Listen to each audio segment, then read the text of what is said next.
अभिवादन स्वीकार करें हमारा। जय जोहार के साथ मैं अपने लोक सदन संपादकीय पृष्ठ पर आपका एक बार पुनः अभिवादन करते हुए आज विधानसभा क्षेत्र पाली तानाखार के उस रण की बात करना चाहता हूं और आपको अंदर खाने की कुछ ऐसी कहानियां बताऊंगा जिससे आपको महसूस होगा कि आज भारतीय राष्ट्रीय कांग्रेस के जो प्रत्याशी हैं मोहित क्रिकेटा किस तरह परिदृश्य से हटने वाले हैं और यहाँ से एक नया चेहरा विधायक के रूप में सामने आएगा। यह चक्रव्यूह जिन्होंने में बुना है उसका परिणाम यह भी हो सकता है कि कांग्रेस यहाँ खेत हो जाए और भाजपा तो तीसरे नंबर पर है, पहले नंबर पर हीरा सिंह मरकाम की पार्टी गुणवाना गणतंत्र का प्रत्याशी जो अब सामने हैं तुलेश्वर सिंह मरकाम के रूप में वे विजयी विनर हो जाएं। यह सारी बातें हम आपसे करेंगे, मगर उससे पहले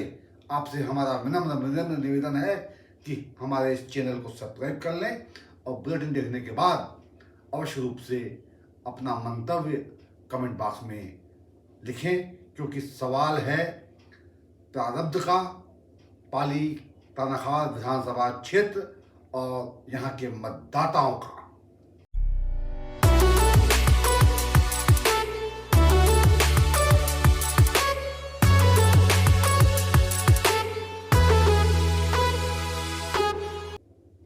एक बार फिर अभिवादन स्वीकार करें। बात कर रहे हैं हम छत्तीसगढ़ की प्रतिष्ठापूर्ण सीट जहां से मोहित क्रिकेटा कांग्रेस की विधानसभा को जीत करके 5 साल बड़े ही अविजित रूप से अपनी भूमिका निभाते रहे, मगर अब यह खबर बड़े ही सनसनीखेज तरीके से सामने आ रही है कि कांग्रेस पार्टी मोहित क्रिकेटा जो वर्तमान में पाली तानाखार से विधायक हैं उन्हें टिकट नहीं दे रही है। और अब यहाँ कुछ ऐसे समीकरण बन रहे हैं कि कांग्रेस जहां एक नया चेहरा लेकर के आएगी जिस पर हम आपसे आगे बात करेंगे, वहीं आपको हम बताते चलें कि विधानसभा 2018 के समय में मोहित क्रिकेटा एक नया नाम थे, क्योंकि कांग्रेस के कद्दावर नेता जो 3 दफे से विजयी हो रहे थे रामदयाल उइके, उन्होंने अचानक ही अमित शाह गृह मंत्री जो आज वर्तमान में हैं, उन दिनों भाजपा के अध्यक्ष हुआ करते थे राष्ट्रीय, उनके नेतृत्व में उन्होंने भाजपा का प्रवेश कर लिया। अब कांग्रेस क्या करती? कांग्रेस की नैया यहाँ डगमगा रही थी और 3 दफे के डॉक्टर रमन सिंह मुख्यमंत्री और भाजपा सरकार के सामने कांग्रेस को लोहा लेना था। ऐसे में उन्होंने एक नए चेहरे को सामने ला करके टिकट दी और प्रत्याशी बनाया मोहित क्रिकेटा को। और देखिए प्रारब्ध उनका कि वे पहली दफे में ही जब टिकट मिली तो विजयी होकर के विधानसभा के देहरी पर पहुंच गए। मगर अब 5 साल के कार्यकाल के बाद कांग्रेस के कुछ चेहरों को वह चुभ रहे हैं और महसूस यह किया जा रहा है कि किसी तरह मोहित क्रिकेटा को घर में बैठा दिया जाए।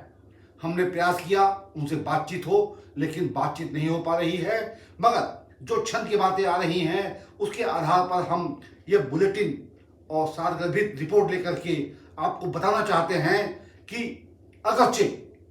कांग्रेस यहाँ कोई नया चेहरा लाती है तो फिर कांग्रेस को बहुत दिक्कतों का सामना करना पड़ सकता है। वहीं दूसरी तरफ सच यह है कि इसी सप्ताह भारतीय जनता पार्टी ने डॉक्टर रमन सिंह और बड़े बड़े चेहरे अरुण साव और नारायण चंदेल जैसे लोगों ने लगभग 10,000 लोगों के समक्ष एक नए तरीके से भारतीय जनता पार्टी को पाली तानाखार में प्राण फूंकने का काम किया है और यह आगाज कर दिया है कि भारतीय जनता पार्टी अब की तीसरे नंबर पर नहीं रहेगी। जी हाँ, तीसरे नंबर पे यहाँ रामदयाल उइके को सामना करना पड़ा था, जो पहले कभी विधायक हुआ करते थे। और पहले नंबर पर जब कांग्रेस आ गई तो दूसरे नंबर पर थे 10,000 लगभग वोटों से कम हीरा सिंह मरकाम और तीसरे नंबर पर रामदयाल उइके। अब इस सब चित्र को अगर आप देखें तो वर्तमान 23 के समय में हम आपको बताएं कि अगर मोहित क्रिकेटा हाशिए पर चले जाते हैं, उन्हें टिकट नहीं मिलती है, तो कांग्रेस का यह समीकरण बन रहा है कि एक नया चेहरा हम वहां लाएंगे जो विजयी होगा। कांग्रेस शायद अति आत्मविश्वास में जी रही है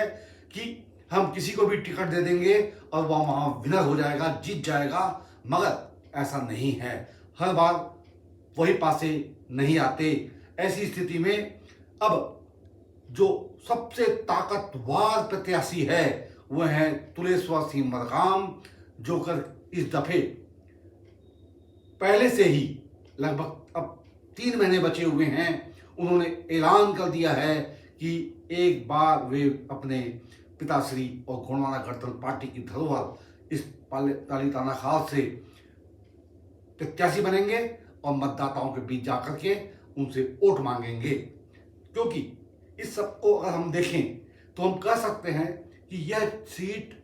कोरबा जिले की सबसे हॉट सीट बनने जा रही है, क्योंकि यहाँ कुछ ऐसे समीकरण बनते चले जा रहे हैं जो यहाँ के मतदाताओं को अवाक करेंगे और जिले और प्रदेश की जनता को यह देखने पर विवश करेंगे कि आखिर यहाँ क्या हो रहा है और यह जो पार्टियां यहाँ खेल करने जा रही हैं उनका मायने क्या है, और इन सब के बाद यहाँ कौन विजयी होकर के आएगा। हमने प्रयास किया है, जब यहाँ कुछ चर्चा हुई, कुछ सर्वे, कुछ आधार, तो कुछ कुल मिलाकर के हमें कह सकते हैं कि जो परिस्थितियां बन रही हैं उसमें गोंडवाना गणतंत्र पार्टी यहाँ विनर की भूमिका में 2023 में आने जा रही है। उसका सबसे बड़ा कारण यह है कि कांग्रेस का अपने ही सर पर मटका फोड़ लेना, और भारतीय जनता पार्टी तो यहाँ बहुत ही कमज़ोर हालात में है। हालांकि प्रयास किया जा रहा है कि हम यहाँ से विजयी हो जाएं, मगर आज की तारीख में हम अपने सर्वे के इस बुलेटिन में यह आपको बता रहे हैं कि प्रथम पंक्ति में है गोंडवाना गणतंत्र पार्टी और दूसरी पे चली गई है अखिल भारतीय राष्ट्रीय कांग्रेस। अब देखिए आने वाले चुनावों के दरमियान क्या यहाँ नए नए